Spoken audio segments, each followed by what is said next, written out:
Rajasthan RPSC second grade में पूरे राजस्थान में तीसरी रैंक प्राप्त की है। बाड़मेर जिले के गांव है तारात्रमठ गांव से मैंने पूरी तैयारी की थी, वो बड़ी वाली सिस्टर के साथ रह के की थी। अच्छा। उसके बाद में 2018 की तैयारी मैंने जम के की, तो 2019 में एग्जाम हुआ था, तो वो पेपर आउट हो गया। सितंबर 2020 से लगाकर और जून 2022 तक मेडिकल का था, वेतन भी नहीं मिलता था आपको? वेतन नहीं मिलता, तो उस हिसाब से 2022 वाली वैकेंसी में मैं 20 नंबरों से पीछे रह गया। इसलिए आपका वीडियो आगे आ गया, भाषा बहुत स्पष्टता है। पहले योजना थी, मैंने कहा सर का कोर्स लेंगे और इसमें अपन नोट डाउन करेंगे, क्योंकि पेपर होते हैं प्रीवियस, उसको विश्लेषण करवाते हैं, ये सबसे बड़ी विशेषता है। एक या दो बार रिवीजन करने से कभी सिलेक्शन नहीं होगा। जो स्टूडेंट करते हैं भूल जाते हैं। की राजधानी जयपुर है, जयपुर अपन भूलते नहीं। नमस्कार दोस्तों, अगर आप भी लाइब्रेरियन बनने का सपना देख रहे हैं और अगर आपको वास्तव में सही मार्गदर्शन की तलाश है, सही कंटेंट की तलाश है, सही गाइडेंस की जरूरत है, तो आज हमारे स्टूडियो में एक हम ऐसे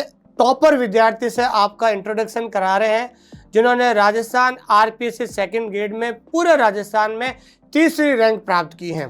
तो मैं बताना चाहता हूं कि 2022 में भी ऑनलाइन स्कूल इंडिया से जो है थर्ड रैंक प्राप्त की थी नैना सैनी ने, और इस बार हमने हमारा जो प्रयास है कि हम आपको अच्छा कंटेंट दें और आपका जो एक कर्तव्य है कि आप अच्छी मेहनत करें, तो इस बार भी आरपीएससी सेकंड ग्रेड में हमारे मार्गदर्शन में एक ऐसे विद्यार्थी जिनका नाम है पुरखाराम, जिन्होंने पूरे राजस्थान में तीसरी रैंक प्राप्त करके जो है एक बहुत अच्छा जो है नाम कमाया है।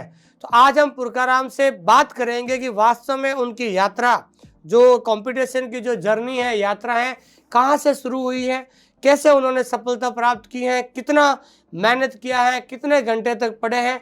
तो आज हम उनसे मुलाकात आपसे करवाना चाहते हैं। तो पुरखाराम जी, आपका स्वागत है इस पॉडकास्ट में।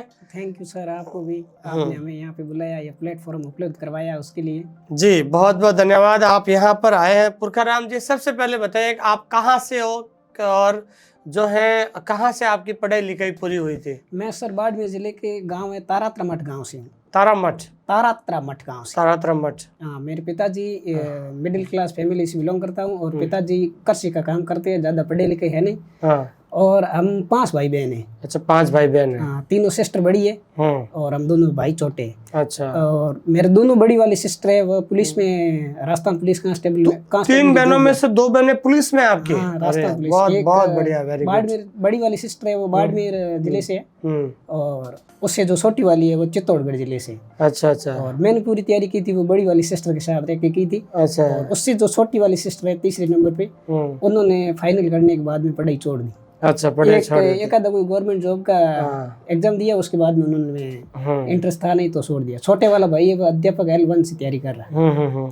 तो आज हम पुरखाराम जी से बात करें तो पुरखाराम जी ने एक अच्छी रैंक के साथ जो सफलता प्राप्त की है, लेकिन इनकी भी अगर मैंने यात्रा सुनी थी तो ऐसे भी बहुत सारे जीवन में उतार चढ़ाव आए थे, और बीच में आपने बताया था कि कुछ समय के लिए आपने दूसरा धंधा भी शुरू कर दिया था। हाँ सर, 2018 में मेरी 12th हुई थी। 12th होने के बाद में मैं सिस्टर के साथ ही रहता था पुलिस लाइन में, तो हमारे पास में ही मेरे रिश्तेदार थे, वो कर रहे थे डिप्लोमा, ये DLSI। ठीक है, तो उनके देखा देखी मैंने कर लिया DLSI। ठीक है। उसके बाद में 2018 की तैयारी मैंने जम के की, तो 2019 में एग्जाम हुआ था, जो 18 वाली वैकेंसी थी, 29 दिसंबर को, तो वो पेपर आउट हो गया। सितंबर 2020 में वापस एग्जाम हुआ, वो भी मेरा ठीक हुआ, उसमें मैंने DV कराई और 10 नंबर उसमें पीछे रह गया, फाइनल सिलेक्शन थे 2020 में। हाँ, उसके बाद में लाइब्रेरी साइंस से वो भी भंग हो गया और मैंने पढ़ाई भी छोड़ दी। अच्छा, तो लास्ट एग्जाम आपने 2020 का दिया था, फिर आपने पढ़ाई छोड़ दी पूरी? हाँ, पढ़ाई पूरी छोड़ दी और मेरे फार्मेसी चल रही थी। अच्छा, तो मैंने मेडिकल का काम सीखना शुरू कर दिया।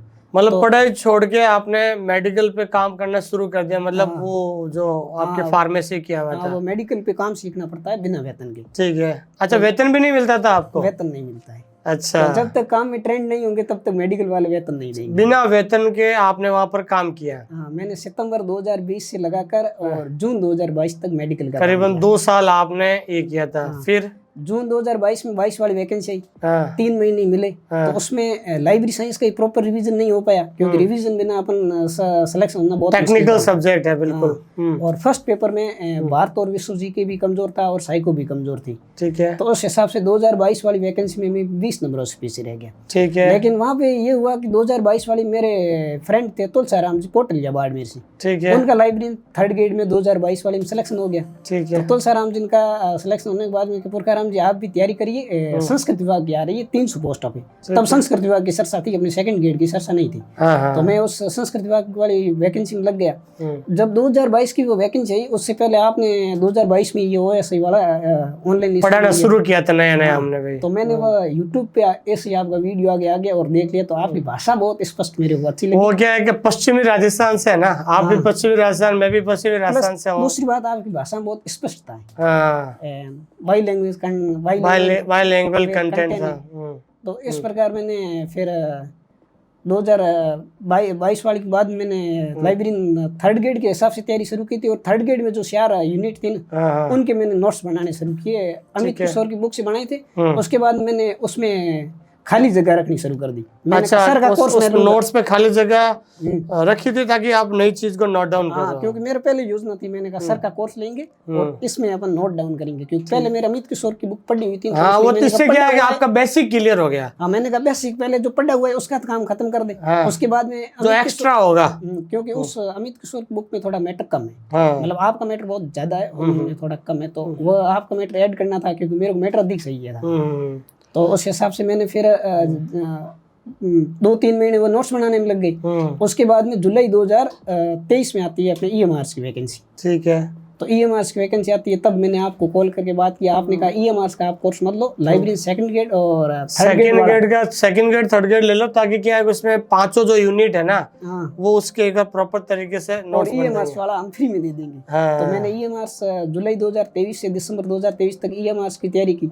लेकिन EMRs में अंग्रेजी क्वालिफाई नहीं हुई, तो पीछे रह गया। लैंग्वेज क्वालिफाई नहीं हो पाए थे, उसकी वजह से पीछे रह गए थे। और EMRs के बाद में ये 2nd ग्रेड की वैकेंसी आती है फरवरी 2024। तब तक विस्तृत सिलेबस आया वो नहीं था। तब तक मेरे वो 2 यूनिट बनाई हुई थी, नोट्स एकदम प्रॉपर तैयार थे। मैंने कहा अपनी नोट्स पूरी तैयार है। लेकिन अप्रैल में विस्तृत सिलेबस आ जाता है और उसमें पूरी 5 यूनिट दे देते। तो मेरे क्या है, लिखने की स्पीड भी धीमे और पढ़ने की स्पीड भी धीमे। तो मैंने सोचा अब तो 16 फरवरी का एग्जाम होगा, इतनी देर मेरे लगभग 2-3 महीने या 5 महीने लग जाएंगे नोट्स बनाने में, फिर रिवीजन नहीं हो पाएगा। तब मैंने क्या किया, मेरे जो पुराना मैटर था उसमें आपके जो एक्स्ट्रा थे ना, वो उसको ऐड करते गए। वो 2 यूनिट से पहले तैयार थी, क्लासिफिकेशन कैटालॉगी और बिब्लियोग्राफी वगैरह ये तैयार थी। जो तैयार नहीं थी यूनिट, उनमें वो मैं पर्ची चिपकाते गया और ऐड करते गया। अच्छा। जो नया मैटर था वो पर्ची पे लिखा और पर्ची उस मैटर के उस टॉपिक के पास में चिपका दी। ऐसे करके जुलाई तक मेरा एक बार सिलेबस कवर हो गया।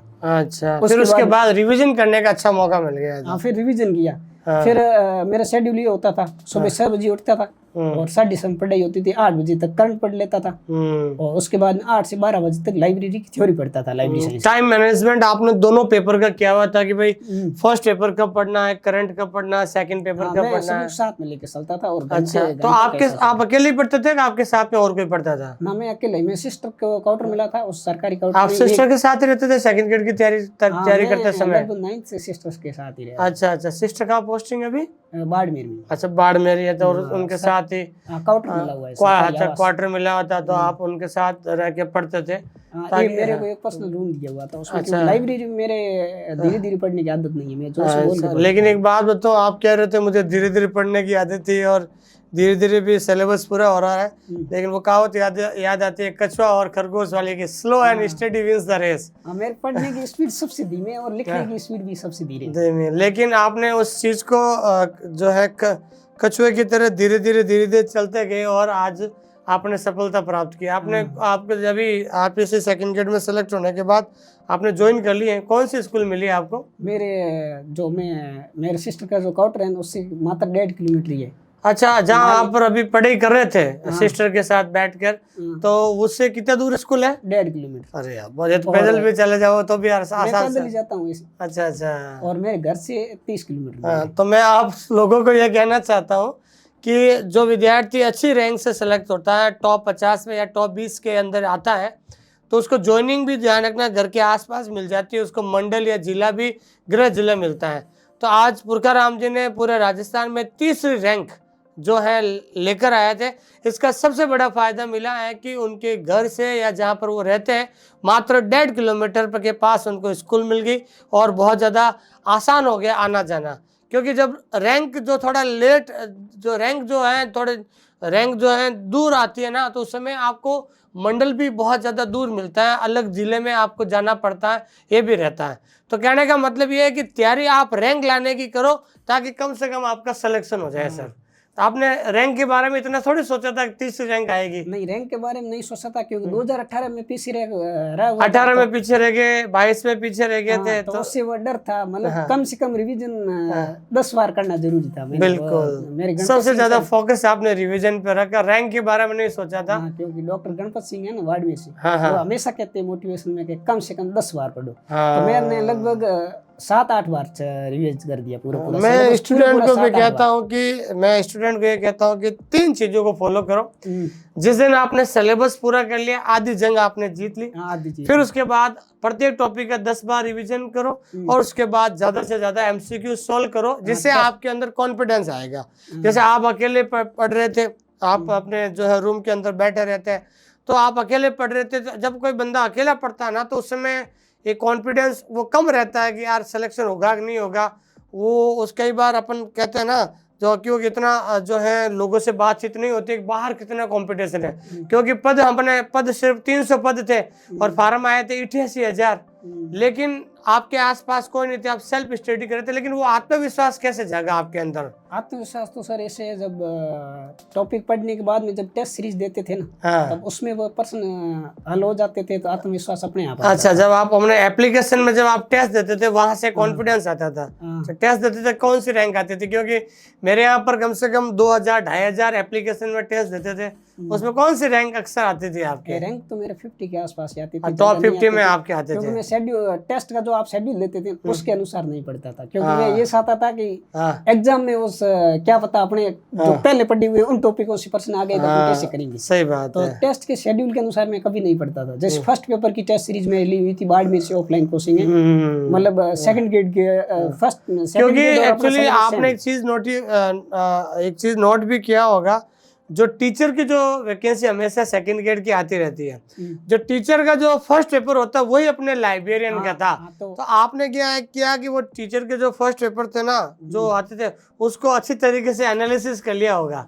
उनको जो सेकंड ग्रेड का है ना, सेकंड ग्रेड का जो शिक्षा विभाग की, उसका फर्स्ट पेपर का और अपने सेकंड ग्रेड वो सेम सिलेबस था, तो वहां से आपने एनालिसिस कर लिया था इस तरीके से। सेकंड ग्रेड के जो पेपर हुए थे प्रीवियस, वो एनालिसिस कर ली फर्स्ट पेपर के लिए, और प्लस फर्स्ट पेपर की मैंने offline test series second grade की चल रही थी, लाइब्रेरी सेकंड ग्रेड की नहीं, सेकंड ग्रेड की चल रही थी, तो मैंने सेकंड ग्रेड की ज्वाइन कर ली थी। उससे क्या है कि आपके अंदर अच्छा कॉन्फिडेंस आ गया, पेपर क्वेश्चन का लेवल आपको पता चल जाता है। लेवल वो फर्स्ट पेपर उससे क्लियर हो गया। और दूसरी बात, एग्जाम से पहले दिसंबर में संस्कृत विभाग सेकंड ग्रेड का पेपर हुआ था, उसको देख लिया। 2 महीने पहले पेपर हुआ था। तो उस पैटर्न को समझ लिया, उससे बहुत आसान हो गया। और जब आपने सर ये जब आपका सिलेक्शन हुआ था, और दूसरी बात जब आपने स्कूल ज्वाइन की थी, अब स्कूल का जो आपका जो मोटा मोटी जो कार्य क्या रहता है? अभी हाल ही में आपने 2-4 दिन में क्या कार्य देखा आपने? अभी तो मेरे 6-7 दिन स्कूल गया हूँ। लाइब्रेरी जो बुक है उनकी काउंटिंग चल रही है। अच्छा, काउंटिंग चल रही है। एफटीपी भी बुक आती है,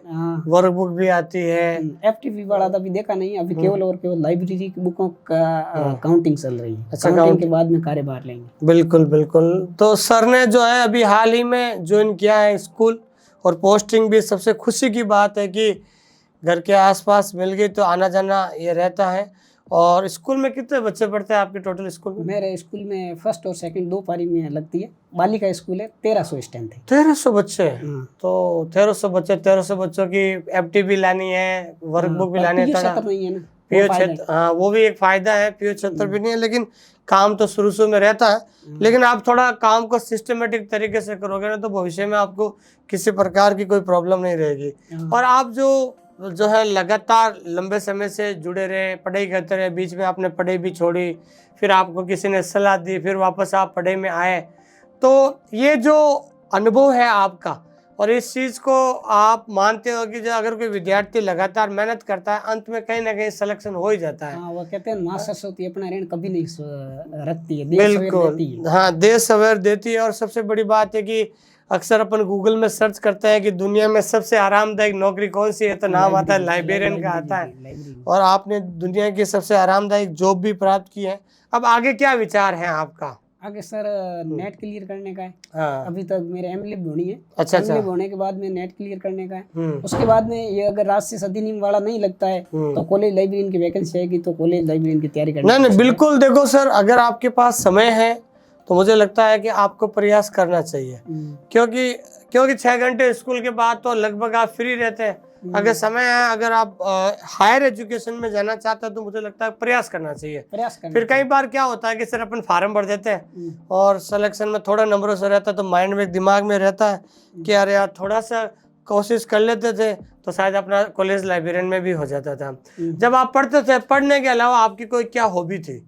जैसे उसके बाद आप क्या करते थे? जैसे अगर मान लो पढ़ने से कई बार बोर हो जाते हैं तो कहीं बाहर घूमने जाते थे या कोई खेलने शौक था? घूमने का ज्यादा मेरे को शौक नहीं था, बस यूट्यूब पे कुछ मोटिवेशन। अच्छा, मोटिवेशनल जो सुनते थे आप, जैसे आपके अंदर कॉन्फिडेंस आता था। मेरे वो सर है गणपत जी, वो मेरे आदर्श से अधिक। हाँ, नहीं, गणपत जी, मैं भी कई बार फोन चलाता हूँ तो उनकी जो रील्स वगैरह सामने आती रहती है और बहुत ज्यादा स्टूडेंट्स को मोटिवेट करते हैं। और बहुत यंग जो है असिस्टेंट प्रोफेसर है, मुझे लगता है कि उनसे यंग तो मैंने तो नहीं देखा है। तो कहीं ना कहीं सर मोटिवेशन भी जरूरत है, मार्गदर्शन भी जरूरत होती है, और क्या बोलते हैं सर, मार्गदर्शन, मोटिवेशन, और कहीं ना कहीं स्टूडेंट का परिश्रम भी बहुत ज्यादा जरूरत है। आप जो है मेरे बारे में क्या सोचते हो? आपके सर मैं अगर विशेषता बताऊं तो एक तो आपकी भाषा बहुत स्पष्टवाद है, स्पष्ट है। दूसरी बात आपका कंटेंट है, बाई लैंग्वेज है। हाँ। तीसरी बात आप जो पेपर होते हैं प्रीवियस उसको विश्लेषण करवाते हैं, ये सबसे बड़ी विशेषता है। हाँ, जिससे बच्चे के अंदर कॉन्फिडेंस आता है कि जो टॉपिक मैंने पढ़ा है तो पिछले ये सवाल कौन से पेपर में आए थे, जिससे कॉन्फिडेंस आता है कि भाई कैसे इसको सवाल बनते हैं, टॉपिक्स में से कैसे सवाल बनते हैं। दूसरी बात आपका कंटेंट है ना, वो भी काफी हद तक पेपर को कवर करता है, मतलब 80 से 85% पेपर को कवर करता है। ये तो मैं कहता हूँ कि सर जो कंटेंट मैंने पढ़ा है उसको आप 100% पढ़ लो, 80% आपको पेपर मिल जाएगा। उसको आप अगर अटेंड करते हो तो 70% अगर आपके क्वेश्चन सही हो जाता तो सिलेक्शन दुनिया की कोई ताकत नहीं रोक सकती। मेरिट ही नहीं जाती है। अब हम बात 60 जाती नहीं, और मैंने जब मेरिट भी बताई थी सीनियर सेकेंड ईयर की 60% जाएगी, जबकि 55% ही मेरिट गई थी। ये भी रहता है ना सर। तो शादी आदि हो गई आपकी? नहीं सर, शादी नहीं हुई, अभी एंगेजमेंट चल रही है। अच्छा, हो गई एंगेजमेंट? तो मिसेस भी पढ़ रही है, वो भी क्या कर रही है? वो भी पढ़ती है। अच्छा, चलो बहुत बढ़िया है। तो जल्द आप शादी करो और हम भी आपकी शादी में आएंगे, ज़रूर आएंगे। तो बड़ी खुशी मिलती है कि सर के इतना लंबा आपका संघर्ष रहा था, बीच में तैयारी की, फिर आपने आजीविका चलाने के लिए जॉब भी शुरू की थी और जॉब में पेमेंट भी नहीं मिलता था। फिर उसके बाद वापस आना एक बहुत बड़ा चैलेंज है, एक बहुत बड़ा चुनौती है। कहीं ना कहीं आपका सिस्टर का सबसे बड़ा सपोर्ट रहा। ये होता है कई बार कि घर में कोई जैसे गवर्नमेंट नौकरी लग जाती है ना, तो वहाँ से इंस्पिरेशन मिलती है कि यार ये लग सकती है तो मैं क्यों नहीं लग सकता हूँ। जैसे हम 5 भाई बहन हैं, उसमें से आज हम 3 सरकारी सेवा में। हाँ, और दूसरी बात है कि जैसे आपने इतनी अच्छी रैंक के साथ आपने जो नौकरी ली है, तो आप बहुत सारे विद्यार्थी जो है आपके सामने जो अभी लाइब्रेरियन बनने का सपना देख रहे हैं, उनको 2 सुझाव या सजेशन क्या देना चाहते हैं? उनको सुझाव यही है, अभी लाइब्रेरियन की जैसी वैकेंसी ये 3rd ग्रेड वाली प्रक्रिया दी है, उसके बाद में लाइब्रेरियन की जैसे 3rd ग्रेड की नई वैकेंसी आएगी तो कम से कम 1 साल तो देना पड़ेगा। बिल्कुल, मैं ये स्टूडेंट को कहता हूँ कि सर 1 साल अपने जीवन को समर्पित कर दो, क्योंकि 1 या 2 बार रिवीजन करने से कभी सिलेक्शन नहीं होगा। कम से कम उस सिलेबस को 10 बार कह रहे हैं तो 7-8 बार तो पढ़ना चाहिए। ये बहुत ज्यादा जरूरी है। बाकी स्टूडेंटों के लिए अगर सफर में मुश्किलें आए तो जरूरत और बढ़ जाती है। बिल्कुल। अगर कोई रास्ता रोके तो हिम्मत और बढ़ जाती है। बिल्कुल, ये बहुत अच्छी लाइन की है सर ने। देखिए, सबसे इम्पोर्टेंट होता है कि अपने आप को समर्पित करना होता है, और 1 साल अपने आप को लाइब्रेरी में अपने घर में कैद कर लो, और उसके बाद इतना डेडिकेट होकर पढ़ो और एक ही चीज़ को 10 बार रिवीजन करो, सफलता आराम से मिल जाएगी। इतना बड़ा लंबा चौड़ा नहीं है। बहुत सारे विद्यार्थी कहते हैं कि सर बार बार भूल जाते हैं।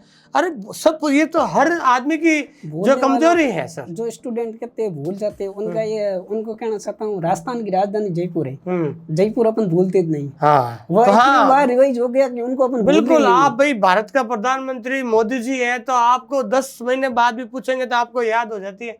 तो वो बार बार रिविजन करने से ही ये होता है। तो आज के हमारे स्टूडियो में जो है पुरकाराम जी आए हैं, जिन्होंने 3rd रैंक प्राप्त करके बहुत बड़ी सफलता प्राप्त की है। तो हम उनको हमारे ऑनलाइन स्कूल इंडिया की तरफ से आपको बहुत बहुत बधाई देते हैं सर। और मैं चाहता हूं कि बहुत जल्द आप कॉलेज लाइब्रेरियन बने, एक बार फिर से वापस इस पॉडकास्ट में आए, क्योंकि आप लोग जिस तरीके से संघर्ष आप लोगों ने किया है, वो संघर्ष, वो अनुभव जो नए आने वाले जो विद्यार्थी है, जो सपना देख रहे हैं लाइब्रेरियन बनने का, ये जो पॉडकास्ट उन लोगों को बहुत ज़्यादा प्रेरित करता है कि बंदा तैयारी की, फिर आजीविका चलाने के लिए नौकरी की 2 साल, फिर वापस आया, वापस तैयारी करने लगा। तो ऐसे बहुत सारे विद्यार्थी हैं जो लोग तैयारी कर रहे हैं, उनके पास 24 ही घंटे फ्री है, वो तैयारी कर सकते हैं। तो कहीं ना कहीं ये जो पॉडकास्ट आप लोगों के लिए प्रेरणा स्रोत रहेगा। और मैं चाहता हूँ कि, और आपसे भी मैं कहना चाहता हूँ कि जब भी कोई विद्यार्थी आपसे मिले, आप उनको जरूर मोटिवेट करें। मैं उनको सही सलाह दूंगा और लाइब्रेरी साइंस के बारे में पूरा लाइब्रेरी साइंस के बारे में बताए। लोगों को बिलीप एमलीप डिलीप के बारे में ही नहीं पता है। तो क्योंकि एक सफल जो व्यक्ति होता है ना, तो उससे कई विद्यार्थी जो उनसे बात करना चाहते हैं, पढ़ना, क्योंकि मैं तो सर बहुत ज्यादा बिजी रहता हूँ, लेकिन आपके आसपास और भी जो लोग होंगे जो तैयारी करना चाहते हैं, उनको जरूर जो है सपोर्ट कीजिए, ताकि क्या है कि हमारा जो ये लाइब्रेरियन का वाला जो फील्ड है, जरूर हमारा भी एक संगठन बने, भविष्य में हम भी कुछ आगे डिजिटल रूप में उसमें कुछ कार्य करें। तो एक बार पुनः स्वागत है पुरकाराम जी, और बहुत बहुत धन्यवाद आप हमारे स्टूडियो में आए। और उम्मीद करता हूँ कि जो आपने सपना देखा, उस सपने में जरूर सफल होए आप। Thank you sir.